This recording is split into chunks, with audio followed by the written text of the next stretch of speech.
My name's Stanley Bishop, and I am a machine learning scientist. I design supercomputers that help researchers listen to the music that's hidden within the world's most complicated data sets. And I'm here to tell you a story that is about community. When I was reading my favorite plankton book, I was so excited to meet my new friend, Simona Weber, who serves on the UN Biodiversity Council. And let me tell you, she has a tough job. She has to explain to bankers why they should care about the ocean. You know what I have to tell him? She says, forget about the dolphins. Let's talk about your portfolio. The ocean is a $7 trillion enterprise. That is the annual value of ecosystem services contributed to the global economy from the ocean. We're talking oxygen production, feeding over 3 billion people, pharmaceutical compounds, climate regulation, carbon storage. Every family of four receives $3,500 worth of value directly from the ocean.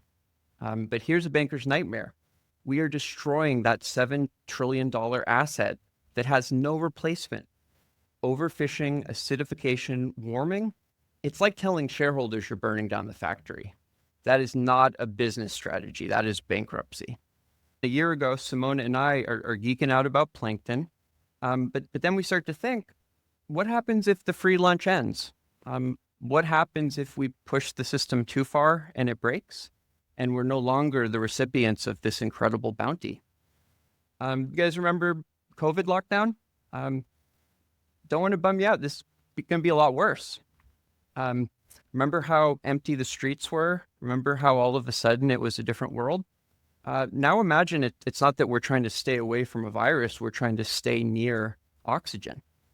Without plankton producing half of our air, we're looking at a whole different kind of lifestyle. Pressurized buildings, oxygen delivered like Amazon packages. And just like everything else, it wouldn't hit everyone equally. Wealthy neighborhoods with premium oxygen subscriptions probably have outdoor parks. Kids in poor communities would grow up stunted, not from hunger, but from oxygen poverty. Science fiction? Unfortunately not. I build AI systems that model these scenarios, and the math is terrifyingly real. We do not have another 20 years, guys. But here's the thing, and this is why I'm standing here today. We've not gone over the cliff yet. The first step to solving a problem is understanding it. And thankfully for understanding, the cavalry is here in the form of an incredible new technology, really a whole field of science called environmental DNA. Every creature, including you guys, sheds DNA into their ecosystems. Fish scales, dolphin skin, plankton waste. Every glass of water can reveal hundreds of species that would take months to survey traditionally. And we just recently have discovered this new set of technologies that lets us produce and understand that data. Whale DNA can be detected from miles away. Bacterial signatures can predict and prevent algae blooms. The damage and impact of pollution can be traced on the molecular level back to the offender. We're not just able to count what's out there, we're able to listen to the conversation going on in the ecosystem and take actions proactively. Meet the game changer technology, a core piece called the Oxford Nanopore sequencer. It's a nanotechnology-driven DNA sequencer that fits in your pocket. And yes, for you Star Trek fans, this is basically a tricorder. So let's explore how it works. Oxford Nanopore, ONT partner in the project I'll be telling you about, they designed this technology. And so this is all going on in a little device the size of your cell phone that actually plugs into your cell phone. And within 10 minutes lets you sequence DNA, understand what's going on in this invisible world I'm telling you guys about. And here's how it works. I think of it as a DNA record player, right? Like in a record, there's a needle and the sort of grooves go by and the needle moves up and down. And based on the disturbance of the needle, we're able to measure the music, understand the sequence. And it's doing that with DNA. It's literally, we've built a device the size of DNA that can grab a strand, pull it through. And then within this electrical field, we can detect the disturbances that are different based on the nucleotide that passes through. And we can actually read the DNA off this device. Right? Poof! Transformation is staggering. What once required trucks full of equipment, weeks of waiting, and budgets that would make your eyes water, Now fits in a lunchbox, runs on a laptop, gives us answers before the tide changes. So when I say to you, anyone can be a scientist, I'm not speaking metaphorically. But here's the challenge. This device might be simple to use, but deploying it effectively, understanding the data it generates, requires an ecosystem of expertise. Biology, AI, data science, community knowledge. Just like understanding the ocean requires different perspectives. We need to bring all of these people together to work on a solution.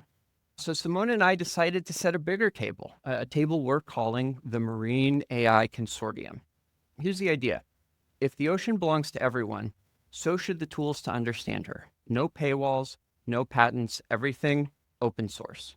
Because the old way, where scientists hoard data like dragons, that's not working when reefs are bleaching faster than papers get published. So what does MAC actually do? We build high-quality open-source solutions for generating ocean eDNA for some of the world's top marine research institutions. And then we also develop a high school curriculum that teaches our next generation of leaders how to use these tools. We had our first cohort generating data in San Diego last month. Next month, LAUSD students at Venice High will be right out here in Venice Beach collecting data to answer key questions about the general health of our oceans, but also the invisible damage done by our recent urban superfires. Think about that. High schoolers using the same tools as Stanford researchers, answering questions their community desperately needs answered, not reading about science, but doing science that matters.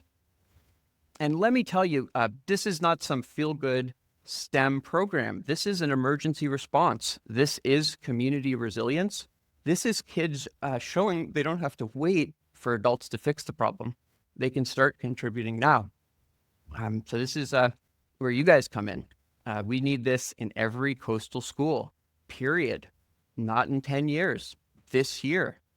We need teachers who get it, who understand their students can do real science. We need principals willing to let kids leave campus to test water without jumping through so many hoops. You wouldn't believe it. We need funders who see that a $500 sequencer in a teenager's hands is worth more than $1 million lab gathering dust.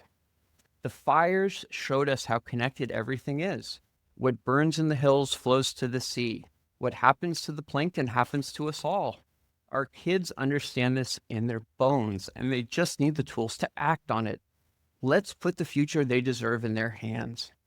This is a community where we're organizing this and other programs. It's called Smarter with Science. We believe science has so much good to do for the world, and there's so many important stories to tell in the scientific community, like this one. And you know, if you're a person who sometimes looks at the news and kind of wonders why we're always talking about the worst people in the whole planet, please join our community. There are heroes working hard to save us. And if we can amplify their voices, I think we can be in a totally different world.